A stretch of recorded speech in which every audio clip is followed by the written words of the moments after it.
Hello everyone, Darko2012 here with Global Government News, and I'm reading an article titled Suspicious Shooting at Capitol Results in Lockdown. And this was, of course, shots fired at the Texas Capitol building on January 21st, 2010. Um,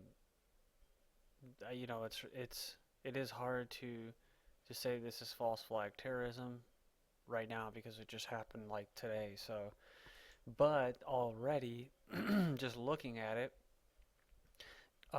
from what I've heard on the regular AP reports, they weren't giving any details at all.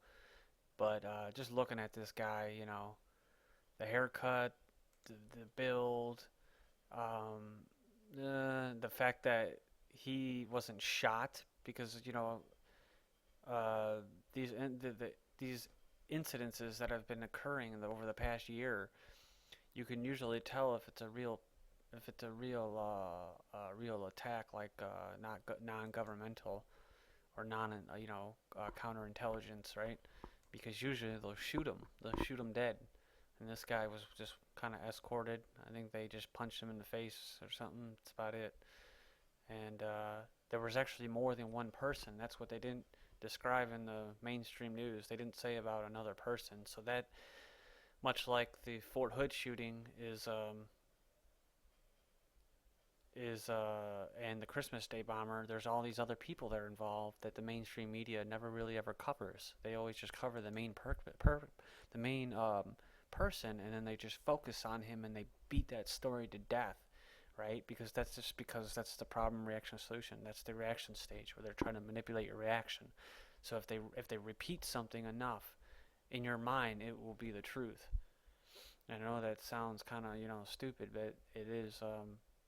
It's how they roll. It's how it works. It's how the mind control works with mass media and with communication and messages and predicting, people's behavior.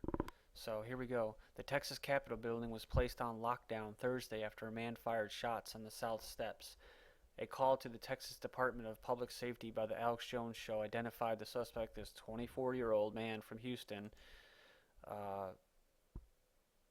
His name has not yet been released to the public, and a motive for the shooting was not immediately known, MyFox Houston later reported. State Senator Dan Patrick posted on his Twitter account that the man had entered his office at the Capitol prior to the shooting incident.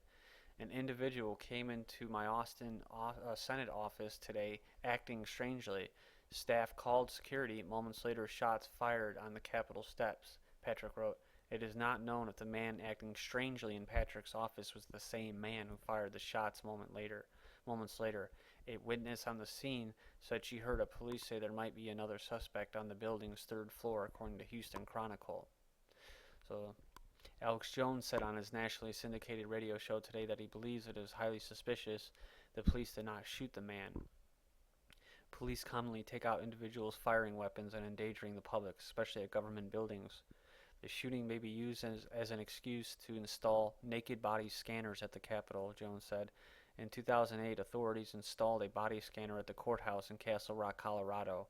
Earlier this month, a man went on a shooting rampage at a federal courthouse in Las Vegas, Nevada. And, the first thing when I woke up and I saw this story on Yahoo was that 50% this is government counterintelligence operative. Because whenever it's something like this, where it's the Capitol building, that's typical stuff. I mean, I hear stories where Alex Jones has been confronted in bars when he goes out, and you'll hear people that will come up to him and they have the crew cuts, just like this guy has, total, pretty good shape, usually a little bit taller, like ex-officers.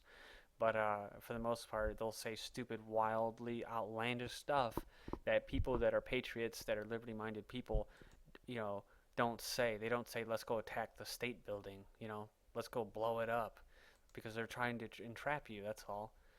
And so, a lot of times they like to take people that are white supremacists that are within this group and that are a little I don't know, not ignorant, but just disillusioned and a little swept away by the whole thing, because there's a big vacuum with the whole anti-Jewish and white supremacy conspiracy thing that's inside the truth and slash patriot movement, and the government usually infiltrates those and heads them up, and those are the ones that usually carry out the attacks, and they usually have patsies, and so the person that is in charge of that group, who is really not a government agent, is usually the person that goes down and takes the blame, and the government agent is usually the second in command, who kind of steers the group to these stupid attacks that most, like I said, most law-abiding citizens that love freedom and liberty would not normally do.